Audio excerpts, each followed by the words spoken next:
Vegas? Oh, Vegas. Did you sign up for Vegas? No, I have to go. I go to Texas then Boston. You have to join us in Vegas. I can't. What? Right away at the end of the month, then the beginning of the month, then the beginning of June. Oh my goodness. What's going on in Vegas? So, Going to another conference. This is an insurance conference for managers all over the world.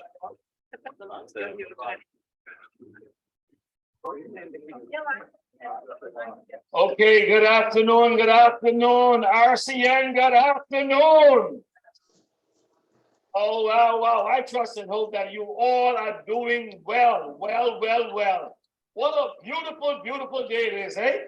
It is a beautiful day to be a member of RCN as we get to kick off our weekly meeting. It's just so gorgeous outside. Yeah, I mean, lovely sunshine, beautiful tree outside, beautiful flower, beautiful atmosphere inside the place. And I trust that all of you are joining us by Zoom.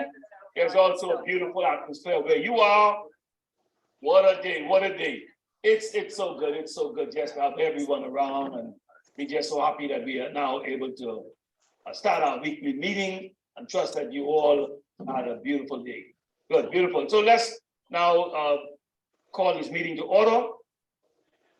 And we'll have our invocation, Rotarian Jillian, who will now give our invocation and the loyal toast to the King and the Commonwealth of the Bahamas. Good afternoon, everyone. We'll begin with the Rotary Grace. Please. Grant, O Lord, that the true spirit of service above self enter our hearts, and that our every act be guided by the Rotary four-way test. Can you join me for the loyal toast? And let's raise our glasses to the King and the Commonwealth of the Bahamas. To the King and the Commonwealth of the Bahamas.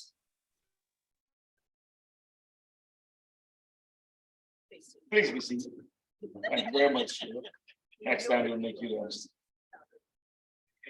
Good afternoon again. What a wonderful pleasure it is to be here. On this specific time and date, eh? This is Holy Week, huh? Good week. We're going to have a long weekend. How many of you are looking forward to your long weekend?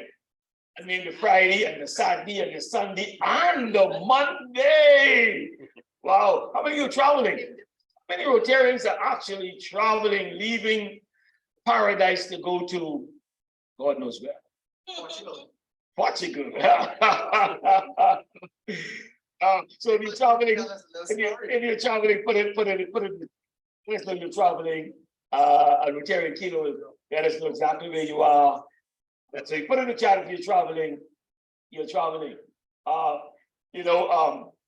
Given Holy Week, there's a story goes like this. There was two donkeys, walking, and they were walking together, and they say, talking to each other, saying that's something, hey, last week, the people threw down the palms and the coat and the clothes, and man, we were able to walk on palms and clothes, or they threw them down because we were carrying Jesus. But the next donkey said, look here, see, look what happened. How bad they treating us now. The other donkey say, well, you see, we ain't nothing without Jesus. I thought God would put a little smile on your face. We are nothing without Jesus. Good. So they felt it. The donkeys felt that one. Okay. I saw this clipping. You know what's going on in the United States right now? This big hullabaloo. There's a certain president being charged before the courts. And this is history, in the United States. If you turn on your tube at any particular point, you will see all of this information popping at you. All the news media has forgotten about all the thousands of people being killed in Iran, in Ukraine. They focus their attention on New York City. So I saw this clipping and I thought I'd share it with you. This reporter was interviewing the great president, Donald Trump. And he said, you know, this is what Donald Trump saying now. You know, it's ironic, eh? Here it is.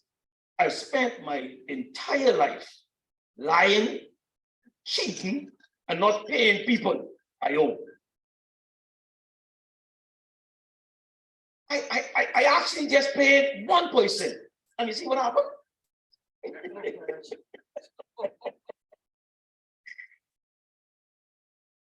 He actually paid one person, and of course, the rest is history.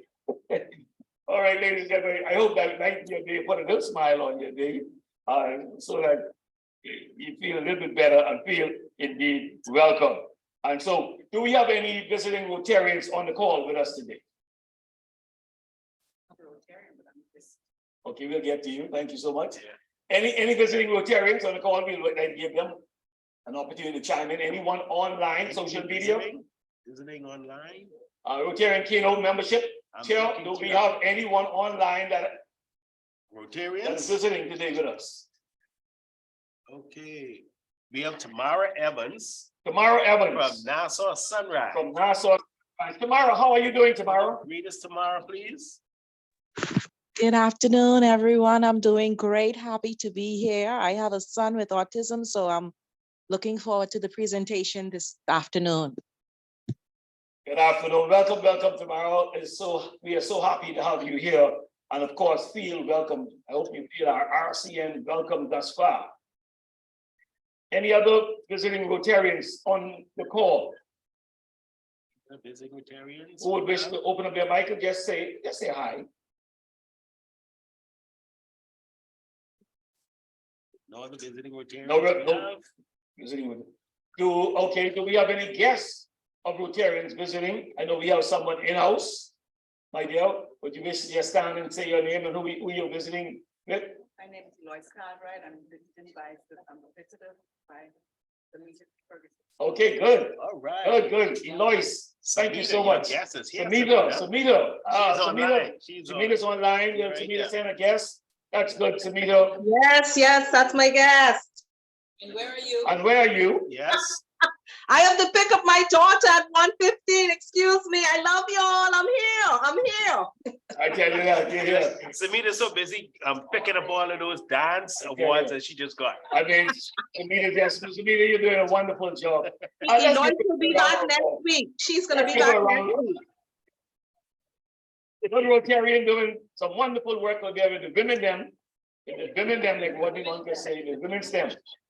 Good job, Samita. We are so proud of you and your efforts. Continue the good work. May God continue to bless you and your efforts.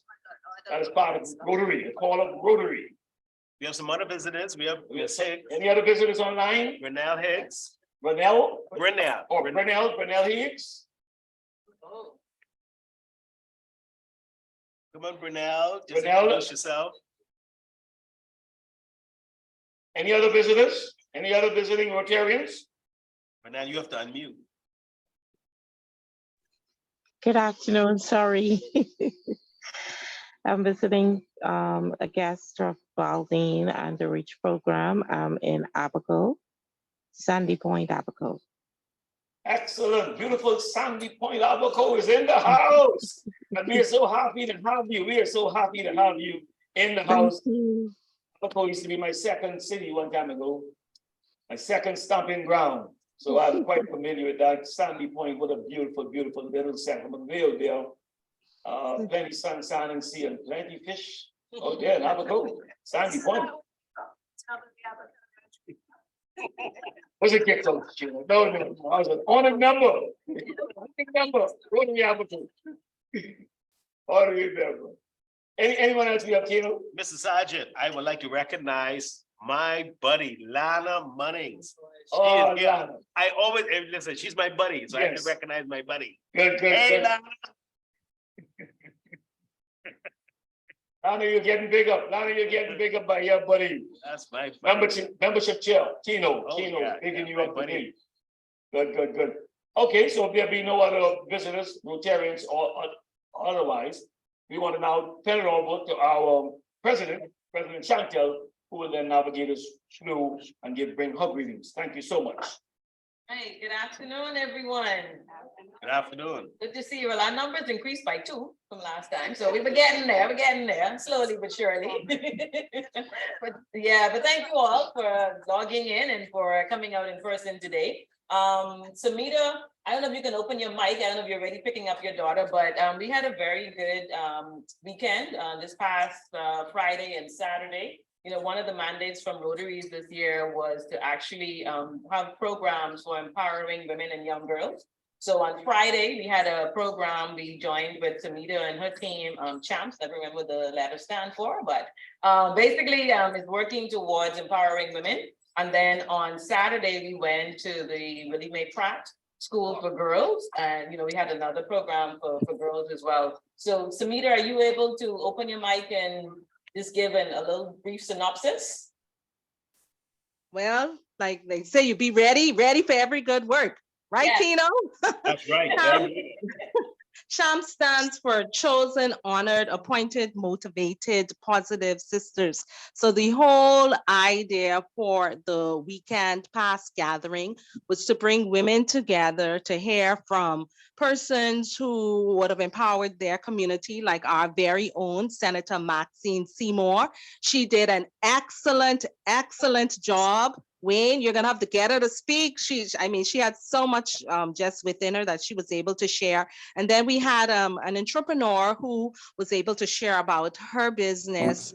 And we also had a pastor that came and spoke about shifting as where we can shift holistically to just impact our community. So I'm very grateful that the best Rotary Club in Nassau was able to help sponsor the event to empower young women that were there and who also were viewing via social media platform. And then we went into the Willie Mae Pratt Center for Girls, as President Chantel would have just stated. And trust me, we have to continue the partnership because those young ladies were impacted by not just feeding their souls from a spiritual perspective, but also holistic perspective. And then we were able to do an activity with them. They want us to come back again because they said they felt the love, and it's just about empowering our generation. So that's the synopsis of what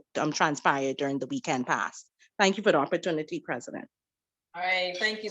And now that we're talking, I forgot to mention your, you call it your makeups. So I think Shelby, you were online, right? So you can actually, you know, make sure that the secretary know that you did take part in our RCN event, okay? You can have the makeup.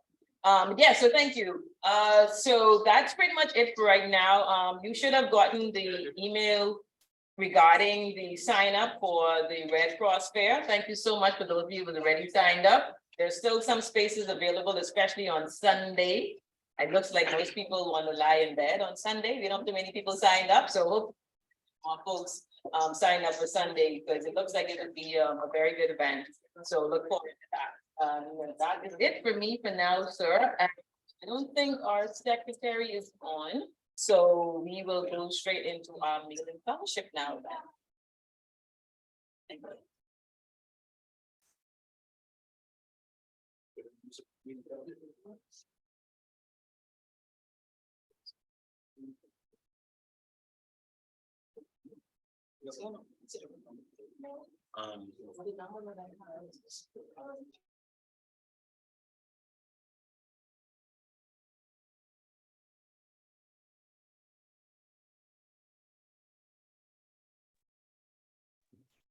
I think we have a visitor, Miss Rose, Sharon Rose. Sharon, you're visiting with us today?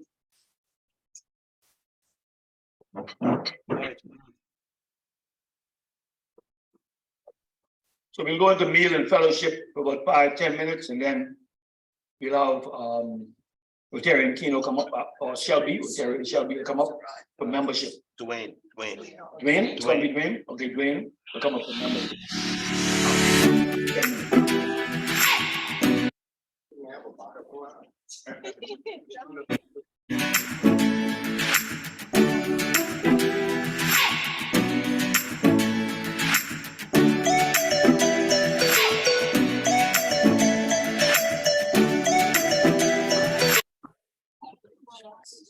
I know you keep reminding me. And then Terry said.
Leaving TI.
Oh, she go downstairs. Yeah, heavy.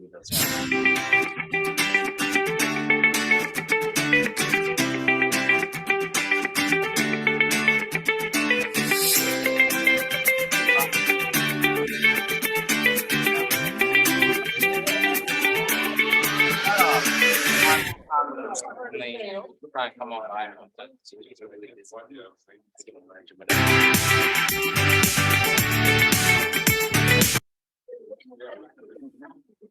But I the only person that's coming in too, or? For me? I said, y'all are like. Yeah, man.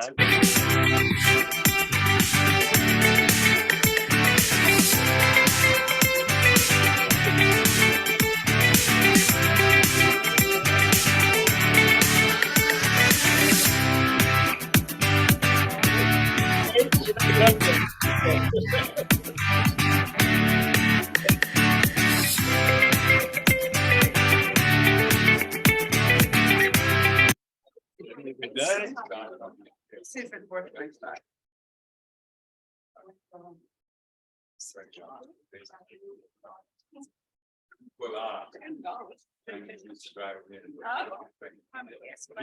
right, good afternoon again, everyone. I did see persons having some meal in while we were here in the room. I hope you're having some refreshments online as well. So while we are waiting for our Sergeant Adams to finish eating his lunch, we are now going to have our speaker come on.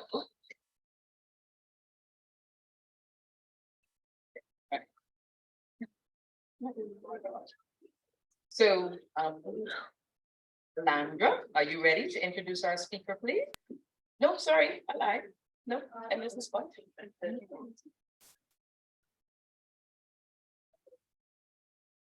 All right, so, no, sorry, because our speaker has to be in and out, this is why we're gonna do the introduction of the speaker first, and then we'll get back to Madam Chairman, okay?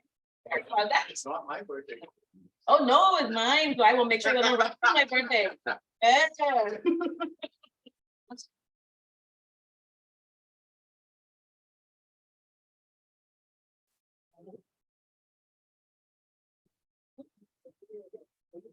A very pleasant good afternoon. Dr. Deshawn Saunders is presently a pediatric consultant with the Department of Pediatrics and serves as the Chief of Pediatrics at the Princess Margaret Hospital. Dr. Saunders recently held the position of Deputy Medical Chief of Staff at the hospital before becoming departmental head for pediatrics. She completed undergraduate studies at the College of the Bahamas and Acadia University, where she obtained degrees in biology, chemistry, and chemistry. She then furthered her education, completing her medical training at the University of the West Indies Faculty of Medical Sciences. Dr. Saunders feels that the foundation for a healthy life is established in childhood, which is what makes pediatric medicine so special. Dr. Saunders completed postgraduate training in the field of pediatrics at UWI in collaboration with the UWI School of Medicine and Research in the Bahamas, and was the first Bahamian to graduate from this program. She functions presently as a pediatric consultant led for her clinical ward team services, head of department, and directs the pediatric infectious disease and her team's general pediatric clinic at PMH. She has continued her service lecturing medical students, where she serves as tutor in pediatrics at the University of the West Indies School of Clinical Medicine and Research. Dr. Saunders loves the field of development and behavioral pediatrics and has continued training in this field with certifications with the American Academy of Pediatrics, and is certified in developmental testing and autism diagnostics with Vanderbilt University. She collaborates and has a working partnership with Professor Jeffrey Brosco, developmental and behavioral specialist and associate director of Mailman Center Developmental Center at the University of Miami. Dr. Saunders volunteers her time with the autistic community in the Bahamas, where she serves as one of the board directors of the REACH organization and works part-time in her role as a pediatrician in private practice.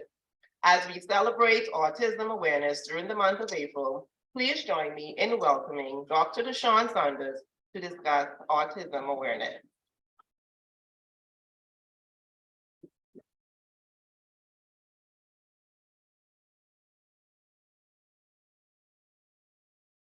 So good afternoon, and thank you for having me. I see some familiar faces in the audience. And so, as we know, April is Autism Month, and so I found it, I was really happy when my team asked if I could give a speech, because the more we can get the word up there to educate on autism, the more our public will be able to understand.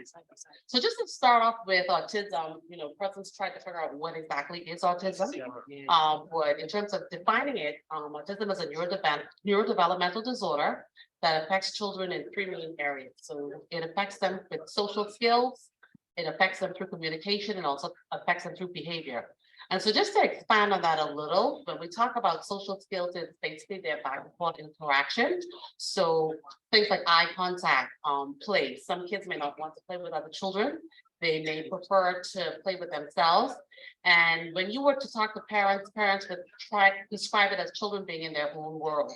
Okay, in terms of communication, a lot of these kids may have a delay in speech. If they can't talk, sometimes their speech is repetitive. So if I said, "Hi, Johnny, and how are you?" They may say, "Hi, Johnny, and how are you?" as opposed to saying, "I am fine." And also in terms of their behaviors. So these kids would have what we call restrictive repetitive behaviors. And so in terms of playing with toys, as opposed to playing with the truck and rolling it back and forth, they might want to play with the wheels of the truck. Other things, they may gravitate to unusual interests. So things like your appliances, or the remote control, as opposed to playing with toys.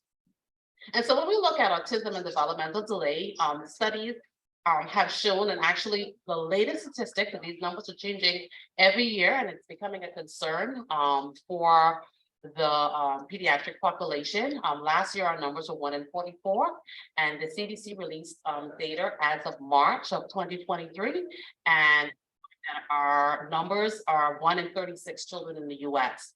In the Bahamas, we have not extrapolated data as yet to nation on our numbers, but I'm sure if we were to look at research, our numbers are probably close to this.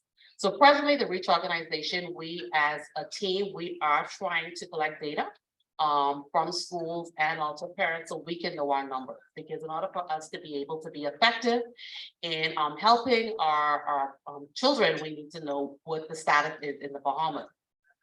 Also noted with autism, and given the fact that it's very common, it's more common in boys. And so that means for every 4 boys that we see, it's usually 1 girl. The sad part about this 4 and 1 is that for that 1 girl, she's usually 4 times worse than the boys. Okay, and for whatever reason, the clinical presentation for autism in girls is a little bit more moderate to severe than you would find in boys.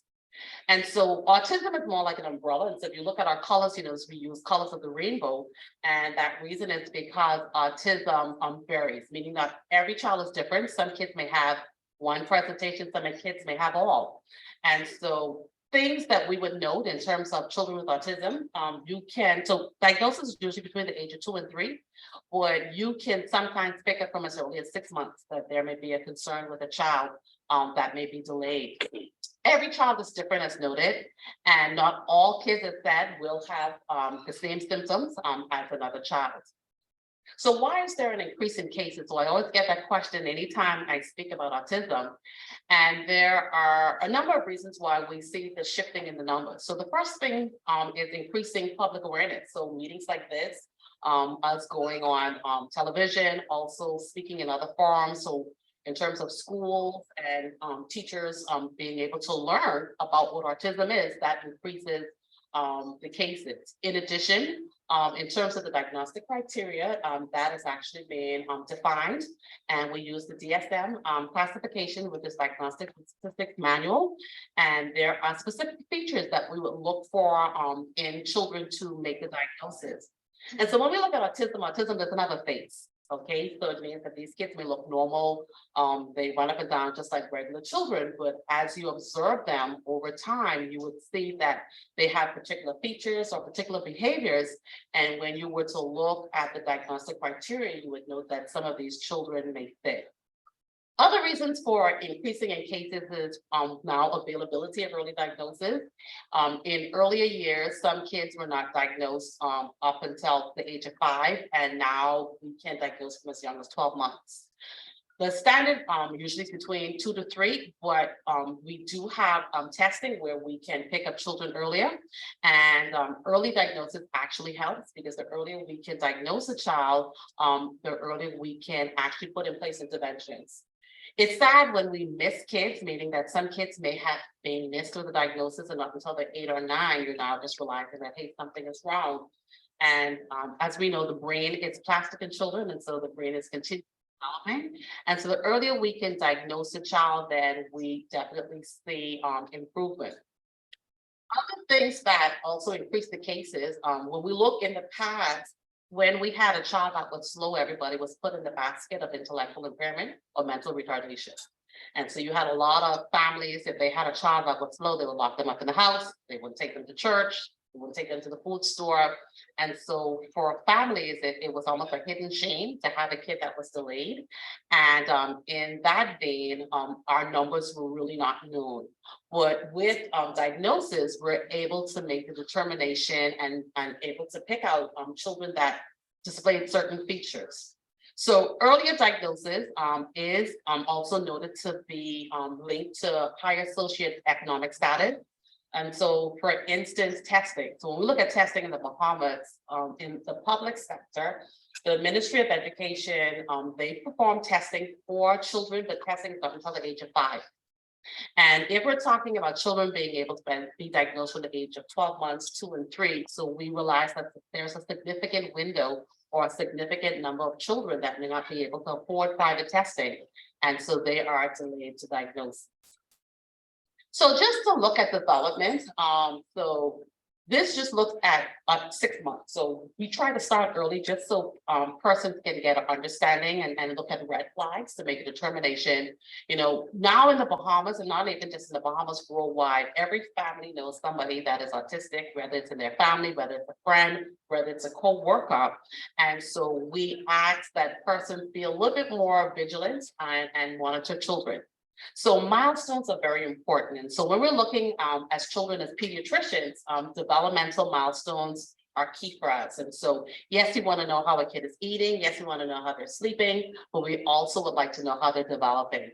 So when we look at a baby at 6 months, what should a baby be doing by this age? So things they should know: 1, they're starting to laugh and smile and talk back to you, even though it's babbling or cooing. They should now recognize their name, recognize familiar faces. They're now imitating. And so if you wrinkle your face, they may wrinkle their face. If you blow a kiss, they may blow a kiss back at you. Other things that our 6-monthers now doing is they're now sitting up. Not only are they sitting up, they're reaching for objects. Other things that they're doing is they're putting things in their mouth to explore. And so from 6 months, you can see that a child is interactive, they're playful, and they enjoy being around persons. But what are some of the red flags for 6 months? As parents, and not just parents, teachers, grandparents, and clinicians, first things first, how does this kid respond to sound? So if someone's shouting or ambulance drives by, does this kid ignore sounds? Other things you want to do is, what's their interaction? Is this child smiling with you? Are they laughing with you? Or are they preferring to just want to be to themselves? They don't want you to touch them. They don't want you to lift them up. Other things we look at in terms of delays: is this kid not sitting up? Is this kid not rolling? Is this kid not laughing or making squealing sounds? Is this kid not showing affection to caregivers? From as early as 6 months, as you can see, we are identifying red flags or things that make us concerned that whether this kid may have developmental delay. We then move on to 12 months. So at 12 months, what should a kid be doing?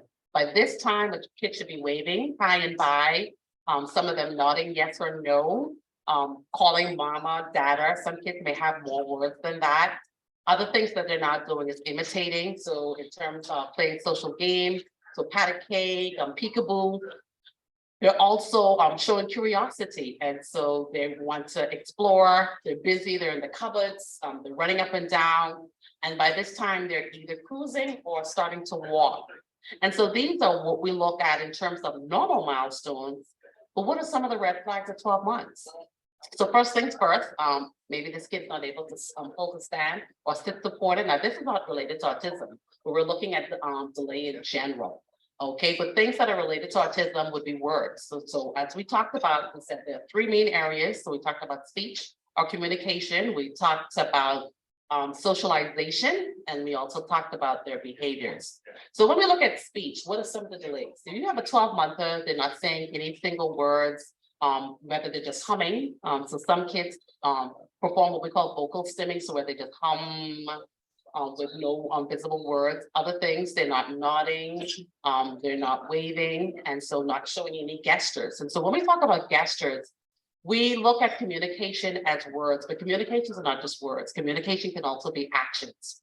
And so gestures would be things like cutting your eyes, smiling, blowing kisses. And so things that we would know with kids that may have autism is that they don't show gestures at all. And so when we talk about gesturing, sometimes they don't show empathy. And so we sometimes say to parents, so if you started crying, what would your child do? And so the curious kid would come to a parent, maybe rub the tears, put their face on their lap. Or a kid that's autistic, they really don't show any empathy. And so you can cry, you can do whatever, and they're just flat. They have no effect to it. You can laugh and play with them, and it seems that they're in their own little world. Other things we look at in terms of delays at 12 months is pointing. So pointing is also another way of requesting. And so even though a kid may not have words, they can point to requests. And so if they want something in the fridge, they can point. But what we note with kids with autism, they're not pointing, or if they are pointing, they're using your hands to pull you to whatever they want. And instead of pointing to the object, they may take your hand and rest it. So for instance, say a bag of chips. And so they may pull you to the cupboard, pull your hand and rest your hand on the chips. And then what would they do? Instead of pointing or even looking at you with eye contact, they just rest your hand on the chip, and then that's the signal to say open. And so that's what we call gestures. And so these kids really not pointing, they're not giving you eye contact, what we call joint attention. And other things that we know with kids around the first 12 months, a lot of them have regression. And so when we talk about regression and milestones, and this is a key factor that when we take our history, a lot of parents would say this. So they would say, hey, at 12 months, my kid was laughing, they were playing, they were saying mama and dada, and for whatever reason, the brain resets. So when the brain resets, all of the things that these kids may have done before just drops off. And so once again, that is another red flag. So we then move on to 30 months. So this is usually when we see most of our kids. And so by this time, a kid is 2. Of course, at 2, they should have had at least about 25 to 50 words. In addition, they should be talking in 2-word sentences. Leave me, that's mine, give me that. Okay, also, they should show curiosity. So if you're looking at pictures, and if you ask, what is this? They may be able to say dog or ball, or even if not saying, if you were to have a book or show them a picture and you ask them, where's the dog? They should be able to point and gesture. Other things at 2, they should be able to play with other children, running up and down. Other things they would want to do is play pretend. So for instance, they'll pick up your phone, have a conversation, or they may have a dolly, they're patting the dolly and putting the dolly to sleep, or pretending to feed the baby. And so all of these are imitation, or what we call imagination. Other things, at about 2.5, a kid should be able to follow 2-step commands. So if I said, take off your shoes and go put it underneath the bed, or if we said, take the cup and put it on the kitchen counter, at the age of 2, that's also a form of language, and that is what we call receptive language. So receptive is being able to understand commands, being able to follow through. Well, what happens around 2 and in terms of delay? If that kid's not talking. And so sometimes I see parents and the kids are 2, they're 3, they have no words at all. Or if they have words, they may be saying mama, mama, mama, dada, dada, dada, but not saying it specifically to anybody. They're just basically babbling and saying those words. Other things that are red flags are not being able to follow simple instructions. So as I indicated, at the age of 2, a child should be able to follow at least 2-step commands, and it goes on 3 3-step commands, 4 4-step commands. Other red flags would be the lack of pretend play, the lack of make-believe, also not wanting to play with toys, preferring to play with things that are inanimate. So things would be, for example, the light switches. So you may have a kid that's more fascinated with just turning the light switches on and off and looking at the flashing lights. Other things, for instance, are fans. So say you had a fan at home, they're more interested in just spinning the fan. Also, in terms of the television, what they watch. So some kids are repetitive, and so we see it a lot with parents at the telephone. So you'd see a kid that's on the telephone and they're on YouTube and they're kind of going back the same show over and over. And if there's a part of that show that they find pleasure in, they'll take it to that segment, stop, laugh to themselves, rewind it back, play that segment again, laugh to themselves. And so that's what we call restricted repetitive behaviors. Other things that we would note around the first 2 to 3 years is eye contact. And so, a lot of kids and with kids, you would note that, they're in a strange environment, they look at you. So they're looking you in the eye, they're looking around, they're looking back at you, and that's what we call joint attention. And so things that we would see with kids that are delayed, they have no eye contact at all. So you're talking to them and they're looking across to the other side, or they're not engaging you at all. And once again, the regression. And so regression is, as I said, one of our major concerns, in that kids lose skills that they once may have had. So when we look at social differences and in terms of children with autism, so these are some of the things that we would note. So for instance, eye contact, as indicated, showing the response to parents' smile. They may not look at objects or events that a parent is looking at. As talked about before, they may not be able to point or gesture. They may prefer to play to themselves. So say you took your child to a birthday party, and so of course everybody's running up and down and playing, but their kid is in the corner. All right. Other things that we also know at birthday parties is the noise. And so a lot of our kids have hypersensitivity to noise.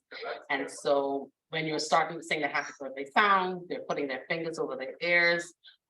They can't tolerate the noise. And once again, that is a red flag. Also, in terms of making and keeping friends, that's also a social difference that we see in children with autism.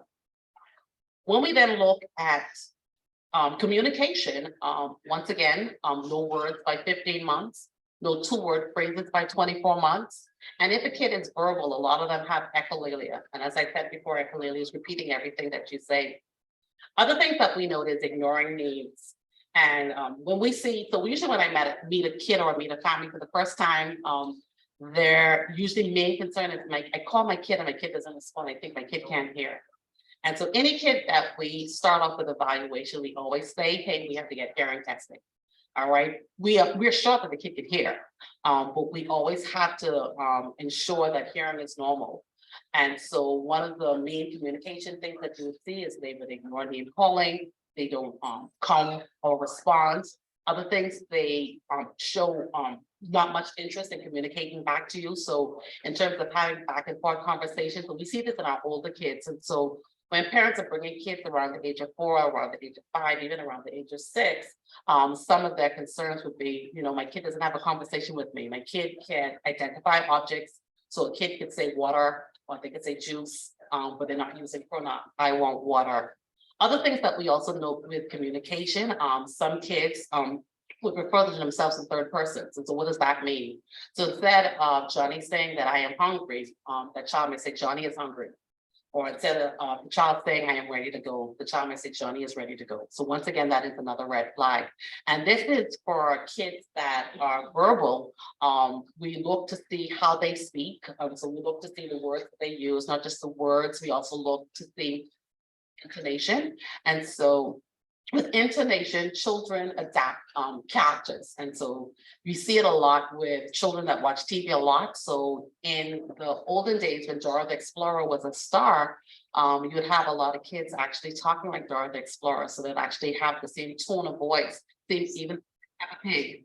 And so you'd have kids that speak English or in that tone, and because they're imitating in terms of what they're hearing. One of the new things that we're seeing with kids in communication and autism is foreign languages. And so we have a lot of kids that, because of YouTube and social media, they gravitate to Spanish, and they gravitate to Mandarin, and they gravitate to Russian. And sometimes when you have parents come in, they have 3-year-olds that are speaking Russian, they have 3-year-olds that are speaking Spanish. And you then ask, well, where did they hear this? Because nobody in the family speaks languages. And so that's another red flag that we see with communication when these kids are gravitating to foreign languages, speaking foreign languages. I actually have a 4-year-old and he can speak Russian. But the mom understands nothing. I'm sure he doesn't understand anything either, but he has trained himself by watching YouTube videos, and he can actually speak Russian. Other things he does, he's fascinated with the alphabet. And so she bought him foam letters and he lines the alphabet from the door to the pulpit. And that's what he does all day. And he can line them up backwards, he can line them up in every variation. And so with this kid, he has autism, yes, but he is what we would call Asperger's. So Asperger's are high functioning kids. Okay, and so they are brilliant. He could read at 3. And you know, when she brought him with that conversation that my kid is so brilliant. He could read, he can speak Russian, but he's not able to have a conversation. And so for me in itself, that was already a red flag. And so when you see these kids have the increased ability to read, that's something called hyperlexia, and that's also associated with autism. Other things in terms of communication, I've indicated no imaginative play and once again, the regression. So what are some of the things that we see behaviorally with these children? So as I said, they can sit up on time, they can walk on time, they can run on time, but a lot of them have what we call restrictive behaviors. So a lot of kids may rock back and forth, a lot of kids may spin, they may bounce, they may twirl their fingers. Some kids walk on their toes and have intermittent toe walking. Some kids flap their hands with excitement. And once again, these are what we call restrictive repetitive behaviors. Other things that we also note with behavioral differences, for instance, they would play with parts of toys as opposed to playing with the toy itself. As we talked about the sensitivity, so I talked about noise, and so some kids would hold their ears, some kids are sensitive to smell. Kids may smell things, they may smell food, they may smell you. Before interacting, some kids are sensitive to touch, and so they touch everything. And so coming into a new environment, they may rub their hands against the wall. So where they are noted with textures. Other kids that have texture concerns, they may rub body parts. And so I have some moms that would talk about where the child has to rub their breasts to go to sleep or rub their ears. I had a dad where the kid was fascinated with elbows. And so the kid would just walk up to anybody and just start rubbing their elbows. And so as indicated, these are what we call sensory processing concerns. And so where these kids' senses are heightened, and because their senses are heightened, they would perform abnormal behaviors. Other things, we talk about gaze. And so with gazing, some kids, as I said, they may have minimal eye contact, but just not minimal eye contact. Some kids may look at everything from the corner of their eye. Or if they're playing with a toy, they have to get down on ground level and play that way. So how is autism diagnosed? So I'm talking all about autism. So hey, I have a kid, I think that there's a concern, how do we diagnose this? So there's no special blood test, there's no imaging, there's no special screen that can diagnose autism. So kids are diagnosed through standardized testing and what we call formal evaluations. But we always encourage parents to ensure that the kids are going for their regular visit, because from 18 months to 24 months, we're starting screening because we want to know, hey, is this kid talking? Hey, how is this kid interacting with others? Other screens or other things that also are concerned is eating. Some of these kids are picky. So some kids have texture concerns, and so some kids may not eat meat, or some kids may not eat soft foods, so things like oats or cream of wheat. Or some kids may only eat things like pizza. And so when you start to see these kids restricted with diets and only eating certain things, then you start to wonder, hey, is this something going on from a sensory processing? So in terms of formal testing, testing would include things like ADOS, which is Autism Diagnostic Observation Schedule. We have CARS, which is Childhood Autism Rating Scale. We also have Autism Diagnostic revised instruments, and all of these are standardized tests that can make a determination if the kid is autistic. In addition to doing testing, you want to find out about the kid's behavioral history. You also want to check their language skills, cognitive cognitive skills, so in terms of brain function, you also want to know that sensory status. We talked about that in terms of the touch, the smell, the taste. And in addition, you also want to do a medical screen, because sometimes with autism, some kids can have an underlying disorder that may have caused it. And these would be things like tuberous sclerosis, and this involves skin lesions, neurofibromatosis, Fragile X syndrome, among others. And so even though a kid may have autism, they may have a medical condition that may be causing their presentation. Family history is also very important. You also want to know the family history of delay, and then also you want to do a thorough physical and neurologic exam, meaning that if the kid has weakness on one side or a kid is dragging their feet, you notice that the kid head is really big. This kid may actually need imaging and it may be more than just autism that's going on. So a couple things with autism, it is related to other illnesses. So some kids may have sleep disorders, so they can't sleep at night. Some kids may have seizures. Some kids may have ADHD. As kids get older, they may have anxiety, mood disorders, behavioral disorders, self-injury, and some kids can also have intellectual disability. So persons always ask, hey, I have a family member that has autism. Does it mean that my kids will have autism? There have studies that show that there is an increased presentation of autism in older ages. This says fathers and mothers, but the latest data actually shows increasing paternal age, meaning older fathers. There's shown an increased risk of kids being delayed. Other things that are also showed in terms of genetics would be the rate of autism with siblings. And so if a parent had 2 children that had autism, the risk of the 3rd child having autism is about 25%. Other things that also are correlated with autism is prematurity. And so studies have also shown that kids that are less than 32 weeks, they have a 25% chance of developing autism. And so all of these are things that we are still studying, and we're still reviewing the literature just to kind of find out what exactly is happening. So I always have to put this slide here, vaccine and autism. So that's the big thing that's been out there for years, and that vaccines cause autism. So there is no documentation, there's no scientific literature that supports this association. And so we encourage vaccinations. We're not sure that maybe it's something in the environment. We need to look back at our foods, whether it's the plastic. We're not sure exactly what's causing autism, but we know that the numbers are rising. I had a family and they had a son, and he was 4 at the time. When we saw from 2, we had concerns with him, but he was convinced that after his kid got vaccinated 2, this is why his son was autistic. And so he then made the decision that he would not vaccinate any of his other kids. And so when his son was 4, they then had another child. She was a little girl, and he was adamant, I'm not vaccinating my kid. This is the reason why my son is delayed. And by the time this boy was 6, this little girl was 2, and she was also now delayed without vaccinations. All right, and she is also now autistic and not vaccinated. And so obviously there was some genetic link with that family, but I just say that as one of the examples just to explain that even though that child did not have vaccination, autism still exists. Okay, so what are some of the interventions? We talk about autism, but hey, how do we manage? So the goal of treating kids with autism is 1, trying to minimize some of the deficits. So improving their social communication, sometimes trying to decrease their restrictive and repetitive behaviors. Other things we want to do is ensure to make them functional, so at the end of the day, you want to be able to allow that kid to go to school. You need them to be able to play with other children.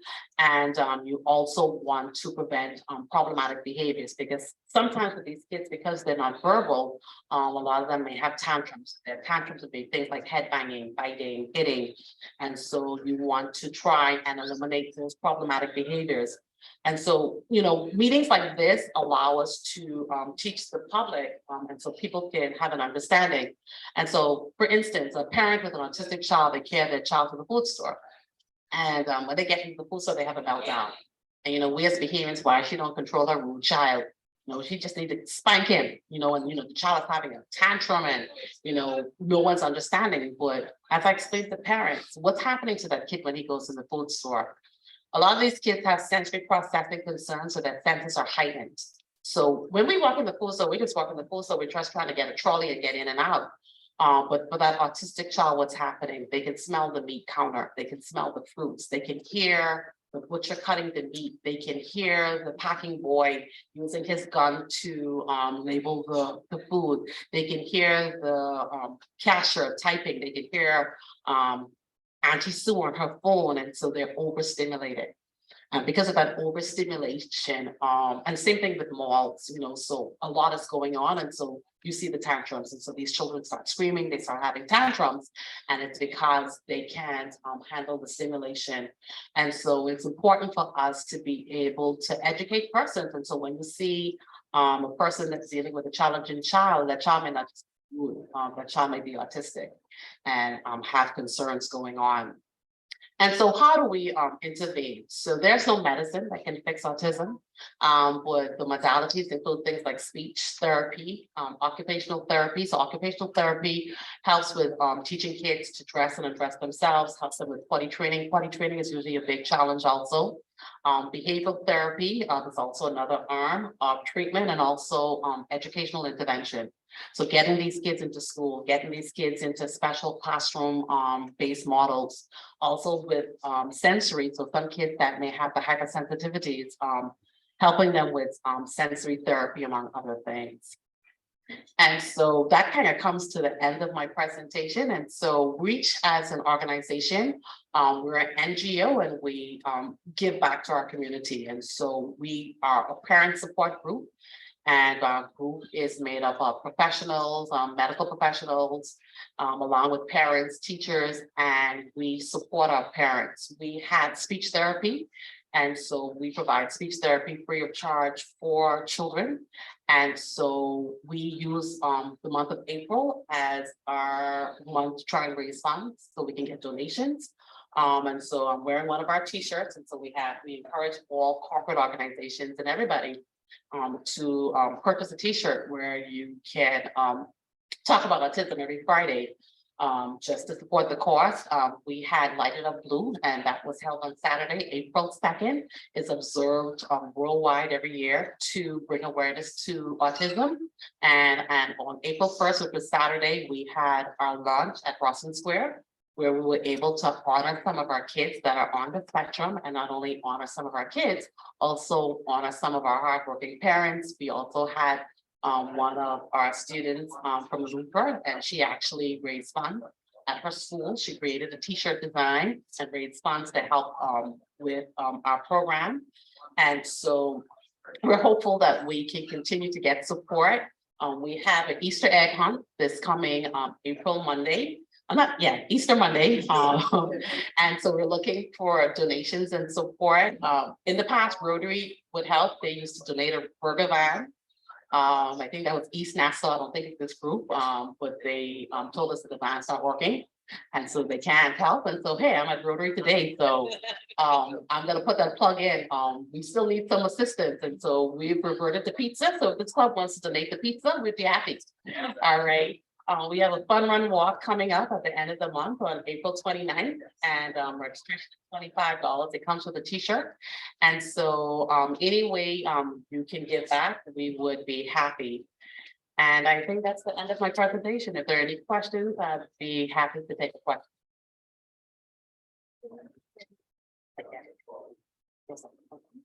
Sure. Oh, any questions? Very nice presentation. The quality debate, is it achievable over time, or is it a permanent? So that's a good question. So autism is a lifelong diagnosis, but there is treatment, and treatment is therapy. Okay, so so for instance, say you need a kid at 2 that's nonverbal, and once we've come up with a diagnosis, we're able to get them into therapy, and usually like in a year or 2, some kids may be verbal. Now I'll say not all kids may eventually talk, but we've noted that early intervention actually helps. And so the earlier you can diagnose the kid, the earlier they can start therapy, yeah, you can see improvement. So you have some kids that may be nonverbal, verbal, some kids that may not have been able to be in a regular classroom. By the time they're 5, go into a regular classroom. So there is treatment. Are there any government schools or I know that one, I think it's called right? But is that the only one? So no, it's not. So we have petitioned the government. We need more schools. Presently, there are 2 preschool, Willard Patton's preschool, the Early Childhood Developmental Center, that's on East Street South. They cater to children less than 5.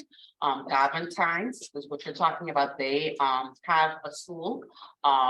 Marjorie Williams, that was the former Our Ladies. They've actually changed that into an autistic unit. So that also takes on children. And you also have some of the other primary schools, so Palmdale Primary, Sadie Curtis, they have special education units. Not necessarily just for autism, but for kids that have developmental delay. In the high school, there's D.W. Davis, so they have units there, not necessarily just for autism. And then Anatole Rogers, they have a vocational program, and that helps with children that may be special or autistic. But we need more schools. We need more schools. We need more special ed teachers. We need more speech therapists. Just so you're aware. So yeah, we diagnose kids, and so for me, it's always sad when I diagnose a kid, because after I've diagnosed the kid, then what? Yeah. Because the speech therapy, when you call them, they're like, oh, 6 months waiting list. Okay, and that's private. That's not even public. Okay. Another thing, how do you have the conversation with someone where you may notice some of these signs in their children? So I have a friend, I've noticed some signs. How do you have that conversation? So I'll say to you, it's a hard conversation. It's a difficult, even as pediatricians, it's a difficult conversation. But you have to be, at the end of the day, if you see signs, you need to say, hey, I've been monitoring and, I saw this and things that work. I actually had a parent that talked about videos. So, and I'll say to you, a pediatrician's patients are covered. And so when you start to have these hard conversations, they move on to other offices. And the sad part about it is, even in the medical community, we're not all on one page. And so, if I say to you, hey, I have concerns, and I'll say this, I don't ever use the word autism when I see a kid that's doing, okay? I don't even use spectrum, okay? I say to a parent, I have concerns. I have concerns, and these are my concerns, because when you use that word, that's like a death sentence. Okay, and so even if you see friends or families that you may have a concern about, I encourage parents not to use that word, but to say, hey, I have little concerns, Johnny should be talking by now, maybe you should take them to the doctor, probably getting the airs checked. But we don't use it. All right, let's give Doc a round of applause. Beautiful presentation. Beautiful presentation. I'm quite sure there's lots more questions, but we on the time. And so we're gonna stay and ask those questions in the parking lot, okay? Those we have additional questions, we'll ask them in the parking lot. Right, Madam President? Doc, you can entertain us a couple of minutes afterwards? Just 2 minutes. Doctor, yes, for 2 minutes afterwards. Do we go into membership now, Madam President? Or, okay, Alandria? Yes, can do beautiful.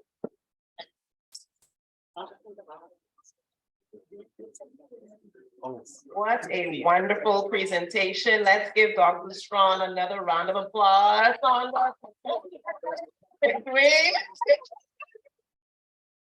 Thank you so very much. On behalf of Rotary Club of Nassau, we would like to say thank you for taking time out of your busy schedule to come in and share with us today.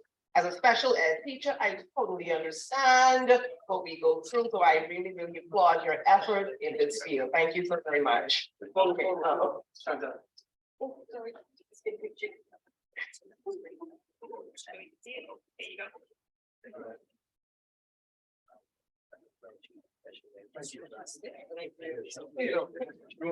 So thank you for having me. Your meeting. Go ahead, man. Go ahead. Quick. Oh, Go. Can we get a quick picture with you, please? Everybody, quick, come on, get a quick picture. Come, everyone, please. Okay.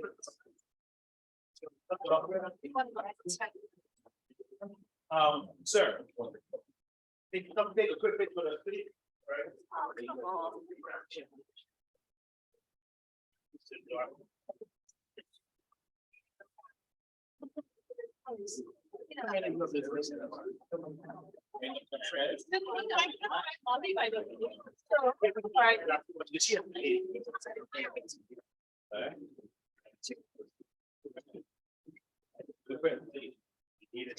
Come everybody, come over. Over right quickly. Sorry. Hey, you, from the Seahawks, are you? You want to chill? Okay, that's a private organization, Seahawks. From Reach. Oh, from Reach. You in? I am here. You got it? All right, there you go. On. Got it? Do one more. Everybody smile now. Right. Let me do the raffle right now. Pick the raffle tickets.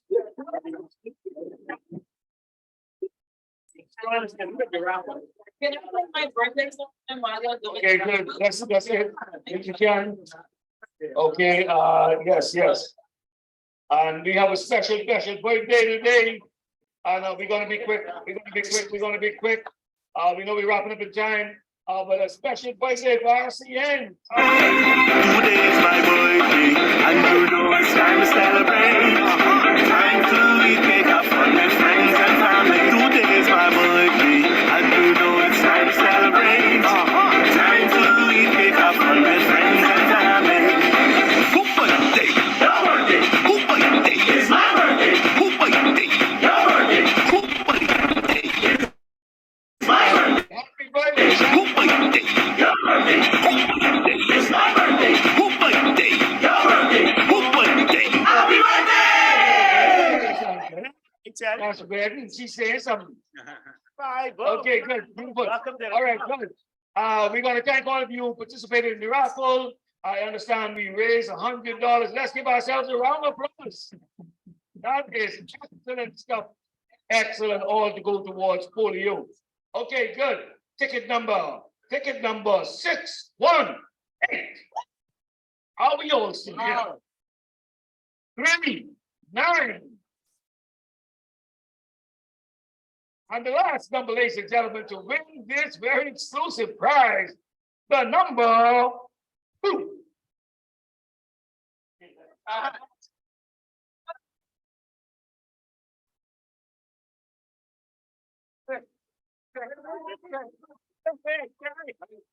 It's my time I win a prize.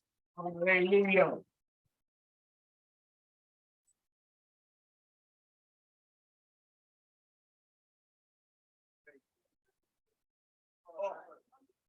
Okay, membership meeting is tonight. Meeting is tonight at 7 p.m. 6 via Zoom. Membership meeting. All is invited to attend. Let's go through the before we go, think, say, or do. Is it the truth? Is it fair? All concerned. Will it build good will? Friendships. And will it be beneficial to all concerned? And will it be fun? Thank you so much. And our royal toast.